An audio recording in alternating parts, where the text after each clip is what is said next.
Bessiata d'Ishmaïa, on est dans la suite de notre étude sur le Gemara de Beitza.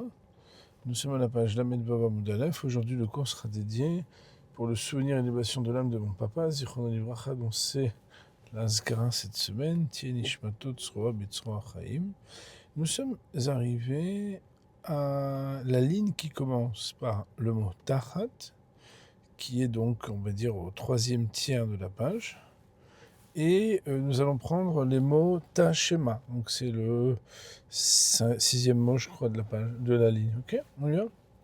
Ta-shema. Je vous rappelle que nous avions cité Oula et Rabbi Yitzhak, Mahaloket, à savoir, est-ce que lorsqu'on a le droit de recouvrir les pérotes, on a le droit de faire aussi cette même action quand il s'agit aussi de Avira Delivné, qui sont des pierres de construction qu'on utilise d'habitude sans béton et qu'on voudrait protéger, alors qu'en principe, si on avait voulu les utiliser elles-mêmes, ces pierres, on n'aurait pas pu le faire. Est-ce qu'on a le droit de déplacer quelque chose pour les couvrir? On avait dit que pour Oula, cela ne posait pas de problème. Pour Rabbi Yitzhak, ça posait des problèmes. Parce que Rabbi Yitzhak tenait qu'on ne peut pas déplacer une couverture ou quelque chose pour couvrir un objet qui lui-même, celui qu'on veut recouvrir, n'aurait pas pu être déplaçable et utilisable pendant Yom Tov. Et bon, par extension aussi Shabbat. La Gemara nous dit, après qu'elle ait essayé d'explorer dans la Mishnah des preuves dans un sens ou dans un autre, pour vérifier si Béhémet il y avait des preuves de notre Mishnah, comme l'un ou l'autre des intervenants qu'on a cités, ou l'un et Rabbi Yitzhak, la Gemara maintenant nous dit Ta Shema. Viens et écoute. Pour Sim Hatzelet al-Gabe Levenim Beshabbat, on a le droit d'étendre une espèce de. Comment on appelle ça? Je ne sais pas si on est une paillasse. C'est des trucs qu'on utilise quand on met sur la plage, là, par terre, une martzelette. Ouais, on pourrait dire peut-être une paillasse, al-Gabe Levenim, sur des pierres, Beshabbat, pendant Shabbat. Alors la Gemara a dit, tu vois bien que les pierres, c'est des pierres a priori de construction, et si ce sont des pierres de construction, les lévénim, alors si on dit qu'on a le droit de déplacer une paillasse pour les mettre sur des pierres de construction, c'est que ça irait comme Oula, qui dit que Béhémet, même si l'objet qu'on veut recouvrir n'est pas utilisé pendant Shabbat, on aurait le droit de recouvrir. La Gemara a de répondre. C'est pour ça que moi, dans ma Gemara, j'ai mis une petite virgule après le mot Shabbat. De Aïtour, mi binyana, de Hazel, misga'alayu. La Gemara de répondre, c'est que elles sont restées, Aïtour, milachon, meyutar, elles sont restées. Donc, il nous dit, la Gemara, de Aïtour, mi binyana. Donc, Aïtour, c'est notre roue, en fait, en hébreu, qui sont restées Mibinyana, d'une construction. Ça veut dire que c'est les pierres qui restaient en trop, en spare, d'une construction. Et alors, des hazel misga alayou, que c'est quelque chose qui est habilité à être utilisé, les misga alayou, pour s'asseoir dessus. Je ne sais pas si vous vous rappelez, on avait déjà vu ça à plusieurs reprises dans la Gemara, qu'il y avait des fois des pierres de construction qu'on utilisait pour faire des bancs, ou bien on va dire des sièges, quand il y avait déjà, on va dire, des utilisations voilà, qui étaient annexes à l'utilisation d'origine, qui était de construire. Autrement dit, quand on a des pierres de construction qu'on n'utilise pas pour construire, on pourrait les utiliser pour s'asseoir. Et en définitive, ça voudrait dire que, étant donné que ce texte il peut être expliqué, que Béhémet, on ne parle pas d'un cas où ce sont des pierres de construction qu'on veut recouvrir, mais des pierres qui sont restées après la construction et qu'on pourrait utiliser pour s'asseoir, alors ce serait quelque chose qui serait permis de recouvrir ainsi. La Gemara vient maintenant et elle cherche une autre preuve. Elle nous dit, t'as un schéma, viens et écoute.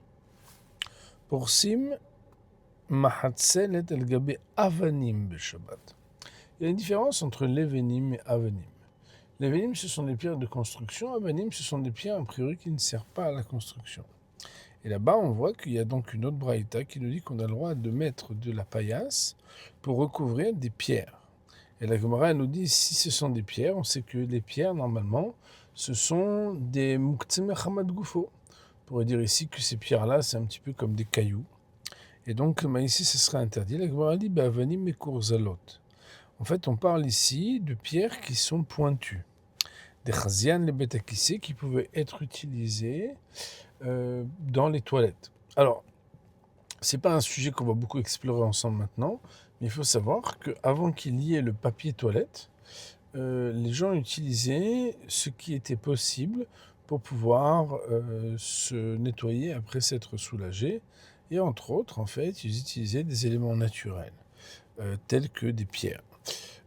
Et donc, étant donné qu'elles pouvaient avoir une utilisation, eh bien, c'est pas d'ici qu'on pourra avoir une preuve de savoir est-ce que la halakha serait comme Oula ou comme Rabbi Yitzhak, puisqu'on peut dire que la raison pour laquelle ça serait permis de les recouvrir, c'est tout simplement parce que c'était des pierres qui étaient utilisables. La Gemara cherche une troisième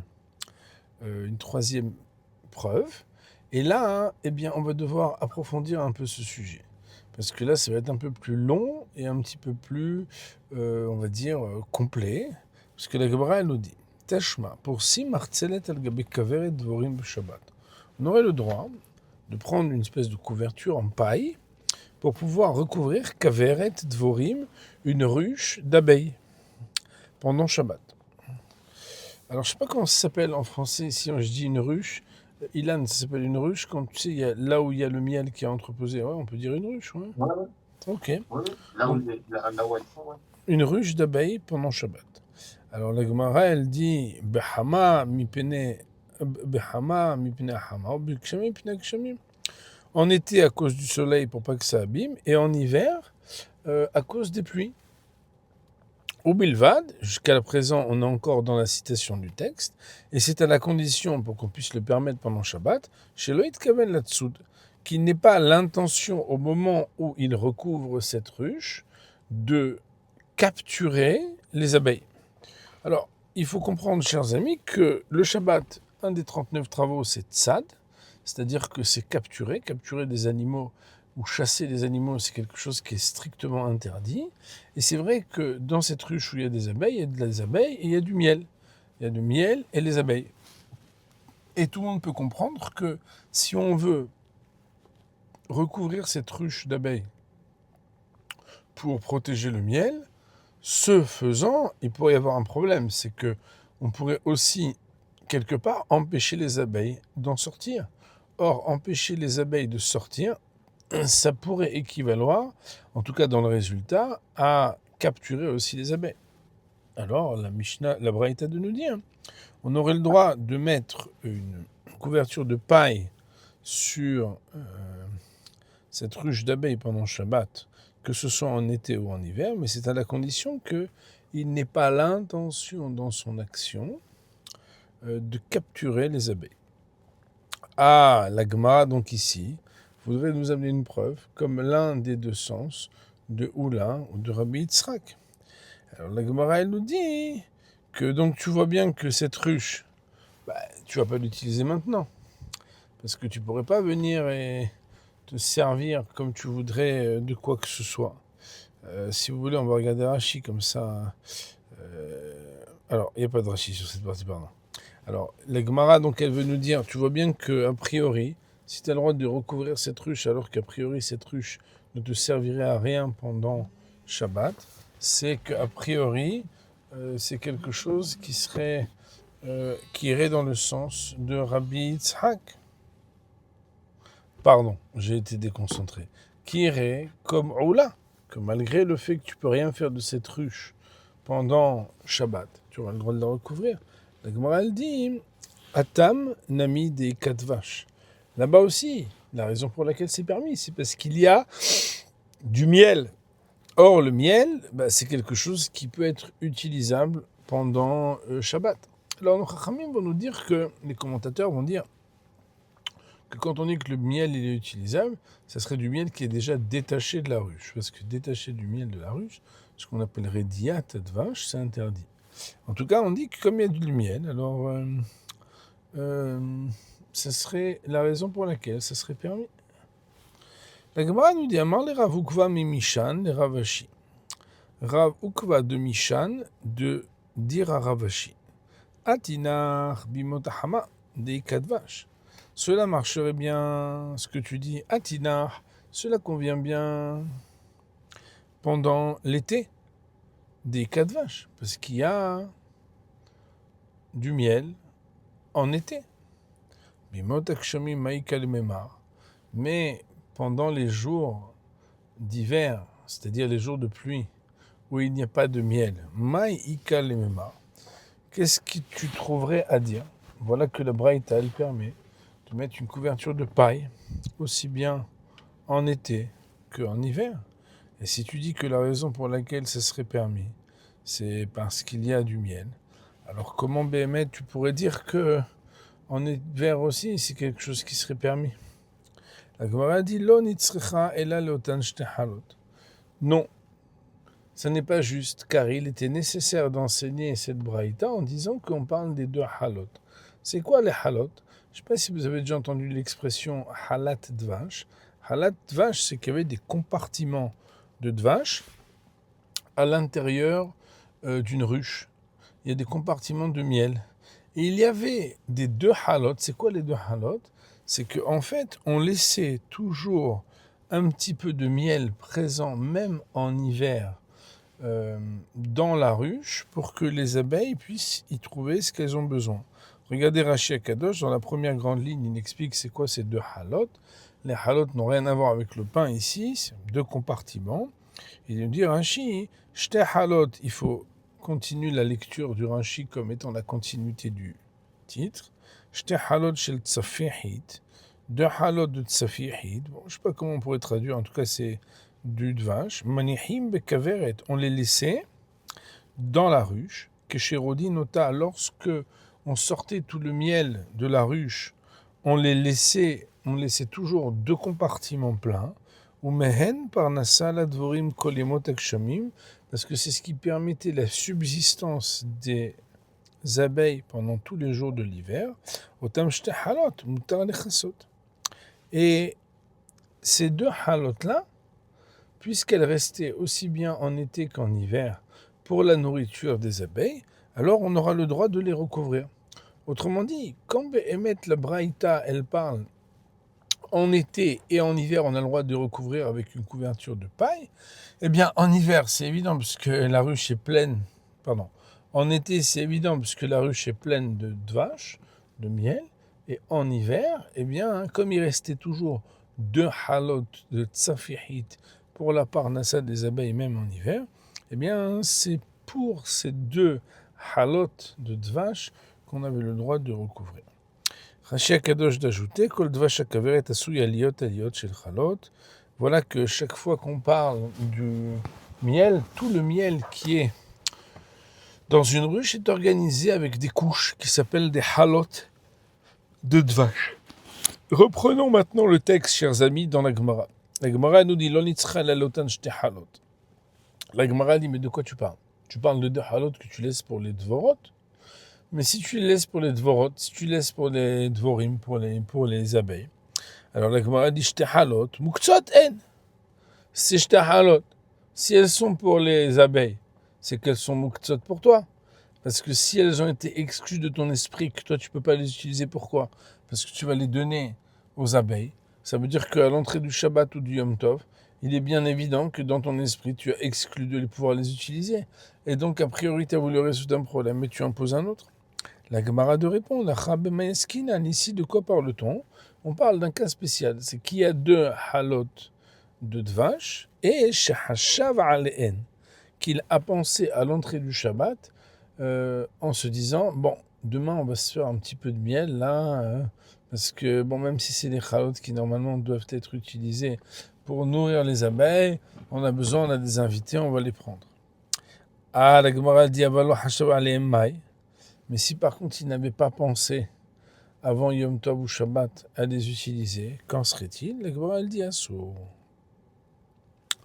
Ça sera interdit. Autrement dit, la Gemara nous dit ici que quand il y a marqué Ben Bimotak Shama, Hama Ben Bimotak Shamim, ça serait permis d'utiliser Mahtzelet pour pouvoir recouvrir. La Gemara nous dit que Bimot Hama, il n'y a pas de question, puisque là-bas il y a beaucoup de miel.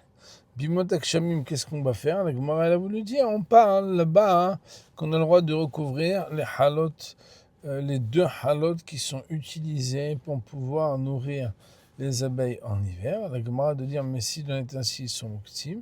La Gemara dit non, mais parce qu'on parle qui s'est préparé la veille à dire qu'il va les manger, et pendant le Shabbat, donc il doit les recouvrir, et elles sont utilisables, il n'y a pas de question. Et la Gemara de dire, ah mais ça voudrait dire que s'il n'a pas pensé à ça avant, ça serait interdit. La Gemara maintenant de nous dire, Adetane ou bilvan shelo etkaven, là-dessous, l'iflok belit ne bedida. Si Bémet, c'est comme tu supposes. Dans notre Braïta, quand on dit Bimot Akshamim ou Bimot Ahama, c'est que quand on parle de Bimot Akshamim, il y a deux choses qui sont Bémet spécifiées. C'est qu'on parle des deux halot, plus la condition qu'il a eu dans sa tête, à l'esprit, de se préparer à les manger pendant Shabbat ou Yom Tov. Alors, au lieu de faire une différence à mettre comme condition dans les mots de la Braïta, ou bilvad shelo etkaven latsoud, fermez les guillemets, que c'est à la condition qu'il n'ait pas eu d'intention de capturer les abeilles. L'iflog, velitne, bedida. On n'avait qu'à faire une différence et enseigner à propos du cas de la Braïta une condition qui s'énoncerait de la manière suivante. Autrement dit, dans la Braïta, on a l'impression que la seule condition, sine qua non, c'est qu'il n'ait pas l'intention de capturer les abeilles. Mais d'après ce que toi tu dis que on parlerait pour pouvoir dire que ça marcherait aussi, bimot akshamim, que c'est pour les deux halot et qu'il ait eu l'intention, il ait pensé à les consommer depuis la veille de Shabbat pour pouvoir les recouvrir. On n'avait qu'à faire une différence et enseigner à propos de cette braïta, Bamedvarim Amorim, que toutes les paroles qu'on a citées de permission d'utiliser une mahtzelet pour recouvrir la ruche d'abeilles, ces paroles n'ont été dites et permises que chez Hashav Aleen, uniquement s'il avait préalablement pensé à les utiliser, Avalon Hashav Aleen Assour, mais que s'il n'avait pas préalablement pensé à les consommer, ce serait interdit. Alors la Gemara, elle veut dire d'ici, et du fait que la braïta n'a pas énoncé cette condition et ces deux éventualités, a priori, c'est qu'il y a un problème. La Gemara dit Achikama. C'est parce que ici, voilà comment il faut dire la braïta pour comprendre que ça ne déroge pas à cette compréhension. La Gemara de dire Achikama, voilà ce qu'il faut dire dans la braïta pour le comprendre, c'est que si la braïta n'a pas mentionné cette condition à dire que ça n'est valable que s'il a eu l'intention depuis la veille déjà de le consommer, c'est pour dire que même quand il y a une première condition qui s'appelle qu'il a eu en tête la veille de Shabbat de oui consommer ces deux halot qui d'habitude sont laissés pour la nourriture des abeilles, que Behemet, bien qu'il ait cette condition, cette condition ne suffit pas, parce que cela ne restera permis que dans le cas où il n'avait pas eu l'intention de capturer les abeilles. Autrement dit, Behemet, la condition de base, c'est qu'il ait eu l'intention, avant Shabbat, de consommer de ces deux halot de dvash qui restaient habituellement pour les abeilles. Mais en plus de cela, pour que ça soit permis, malgré qu'il y ait ces premières conditions, c'est qu'il y a une deuxième condition, c'est qu'il n'ait pas la kavana, l'intention de capturer les abeilles par le fait de recouvrir cette ruche. La Gemara nous dit ok, donc bon, a priori on s'en est bien sorti. On a dit que la braïta, elle n'irait pas dans un sens plus que dans un autre, etc., par rapport aux positions de Roula et de Rabbi Yitzhak. La Gemara dit Bemayo Kimta, mais de quelle manière tu as établi la braïta? A priori, on se dit que la braïta, qui est Rabbi Yehuda, ce serait comme Rabbi Yehuda, Deit le Moukte, qui tient à Moukte. Vous vous rappelez, mes chers amis, qu'il y a une mahavaket entre Rabbi Yehuda et Rabbi Shimon. Est-ce qu'il y a l'interdit de Moukte ou pas? On avait dit que Rabbi Shimon, lui, il ne tient pas Moukte, sauf dans gros grottes de Tzimoukim qu'on mettait sur le toit, etc. Alors que Rabbi Yehuda, lui, pense que oui, il y a un interdit de Moukse, quand quelque chose est exclu à l'esprit de l'homme d'utiliser, il n'a pas le droit de le déplacer pendant Shabbat ou pendant Yom Tov. La Gemara dit, si BME, tu prends des considérations à essayer de voir qu'est-ce qui est Moukte ou pas, ça voudrait dire que BME, tu considères que cela va comme Rabbi Yehuda. Le problème, c'est que Emma Seifa, Voilà que quand tu regardes la fin de la phrase de cette braïta qui parle là-bas de la paille, des couvertures de paille que tu veux mettre sur la ruche d'abeilles, il y a marqué, deux points ouvrez les guillemets, que c'est à la condition qu'il n'ait pas l'intention de capturer, fermez les guillemets. Autrement dit, mes chers amis, est-ce qu'en définitive, les abeilles sont capturées? Oui, elles sont capturées. Mais étant donné qu'il n'en a pas eu l'intention de les capturer, quand quelqu'un n'a pas l'intention de capturer, même s'il capture, ça ne serait pas bien grave. Pourquoi ça s'appelle d'avoir chez Nomit Kaven? Je ne sais pas si vous vous rappelez qu'on a déjà évoqué ce sujet. C'est lorsque quelqu'un il fait une action A qui a deux incidences. La première incidence, c'est un résultat qu'on pourrait appeler A' qui est permis. Et la deuxième incidence, c'est B qui est une résultante qui est interdite. À partir du moment où lui, ce qu'il fait, c'est pour des raisons et un but qui est permis, et qui n'a pas l'intention aussi d'engendrer le deuxième but qui est interdit pendant Shabbat ou Yom Tov, alors ça s'appelle d'avoir Shenomit Kaven. Et il y aurait une mahaloket entre Rabbi Shimon et les autres, à savoir est-ce que d'avoir Shenomit Kaven, c'est moutar ou pas. Rabbi Shimon est celui qui serait permissif et qui serait plus cool à dire que d'avoir Shenomit Kaven moutar. La Gemara nous dit ici dans la Braïta, on nous dit que tout ce qui a été dit, c'est à la condition que d'avoir Shenomit Kaven, la Tsoud, At-An le Rabbi Shimon, cela irait cette fin de Braïta, comme Rabbi Shimon, d'Amar d'avoir Shenomit Kaven moutar. Que quand quelqu'un n'a pas l'intention du résultat interdit, même si dans son action cela va l'engendrer, alors c'est quelque chose qui restera permis. Et ça irait d'après Rabbi Shimon. Le problème, c'est que si dans la même phrase, tu ne pourrais expliquer la deuxième partie de la phrase que comme Rabbi Shimon par rapport au sujet de d'avoir Shenomit Kaven, il serait difficile de dire que dans le début de la phrase, ça irait comme Rabbi Yehuda et pas comme Rabbi Shimon. Donc s'il y a ici deux considérations, une considération qui s'appelle Mouktsé, à propos de laquelle on dit que Rabbi Yehuda il tient qu'il y a Mouktsé, et Rabbi Shimon dit qu'il n'y a pas Mouktsé, mais que dans la fin de la Braïta, on dirait que d'avoir Shenomit Kaven Moutar, c'est Rabbi Shimon. La Gemara nous dit, écoute, ce serait quand même exagéré de dire qu'en début de phrase, on irait comme Rabbi Yehuda, et qu'en fin de phrase, on irait comme Rabbi Shimon. Alors comment on va s'arranger? La Gemara, elle dit, attends, je ne comprends pas. Vetisbera de Rabbi Shimon. Est-ce que ça serait logique pour toi de dire que la fin de la phrase irait comme Rabbi Shimon quand on dit Ubelvad Shenomit Kaven, que ça serait à la condition qu'il n'ait pas l'intention de capturer, mais voilà que VA, Abaye et Rava, de Amrit Tervayu, voilà pourtant que Abaye et Rava, tous les deux tiennent, que même si Behemet il y a une mahloket Rabbi Shimon et les autres à propos de Davar Shenomit Kaven, que Behemet Rava et Abaye disent que Rabbi Shimon il est d'accord, que dans le cas où c'est Psikreiche Velo Yamut, alors ça serait de toute façon interdit. Qu'est-ce que c'est Psikreiche Velo Yamut?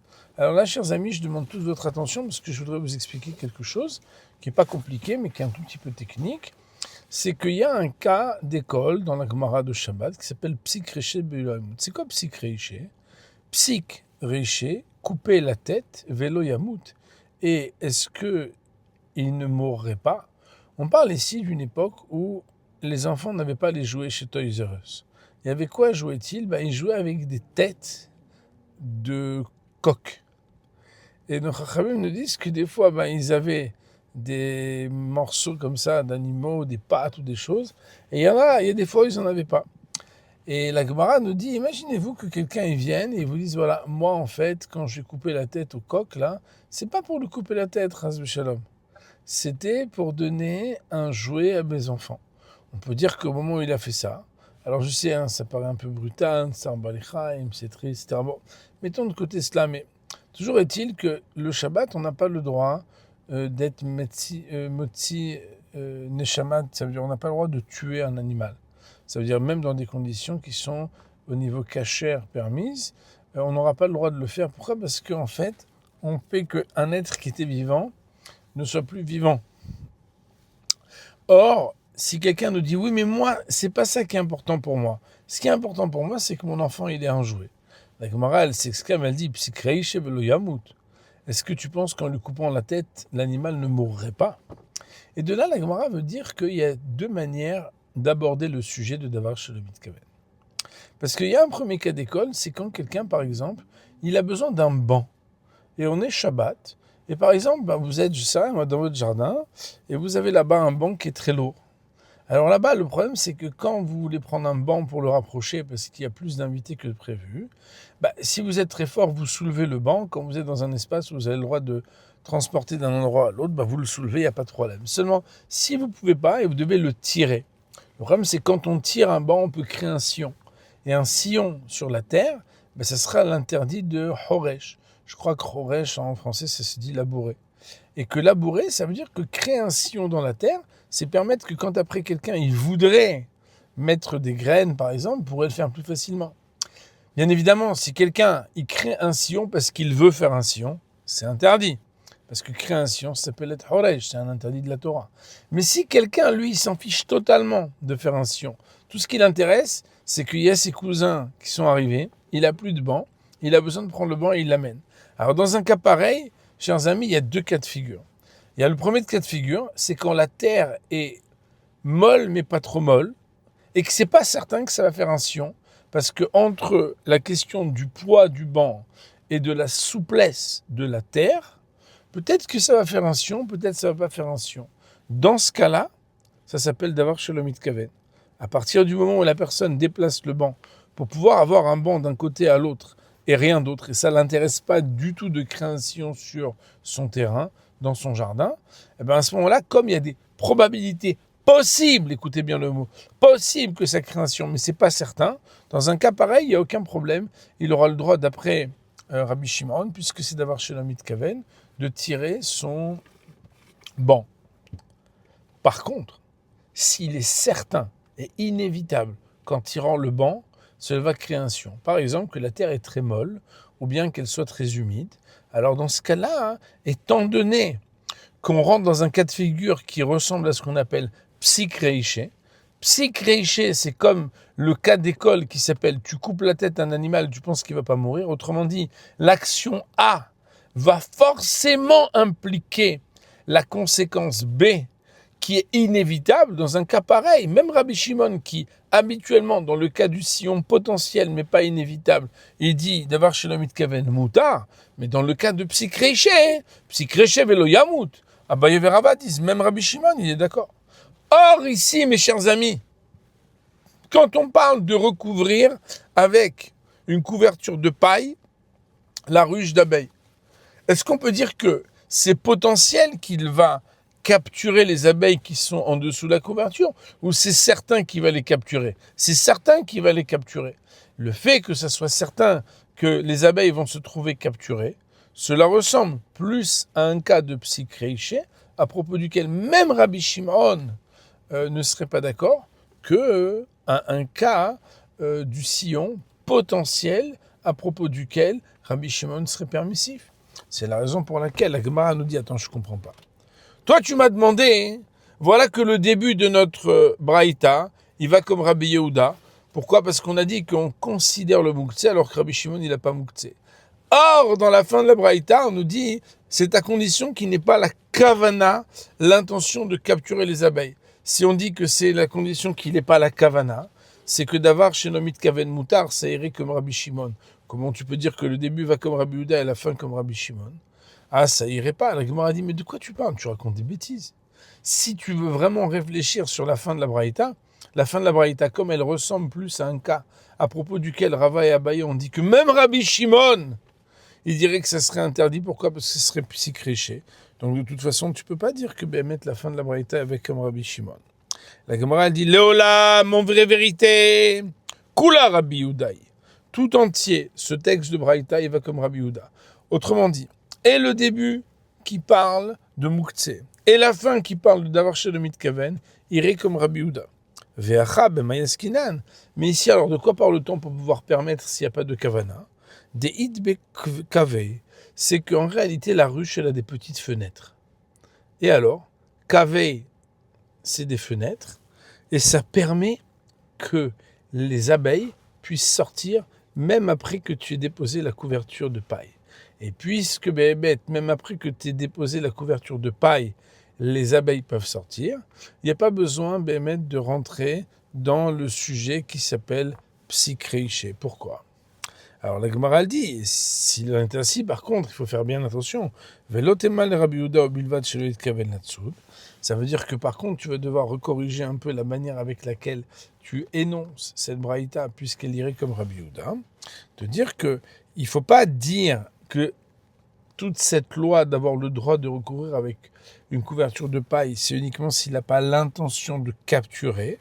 Mais, et là, je tourne la page, nous sommes à Daflamet Vavamoudbet, et Ima, ou Bilvat Shelo Yasena Metsuda. C'est à la condition qu'en couvrant avec cette couverture de paille, il n'en transforme pas ce qui était d'habitude avec la liberté des fenêtres, devenir une vraie citadelle.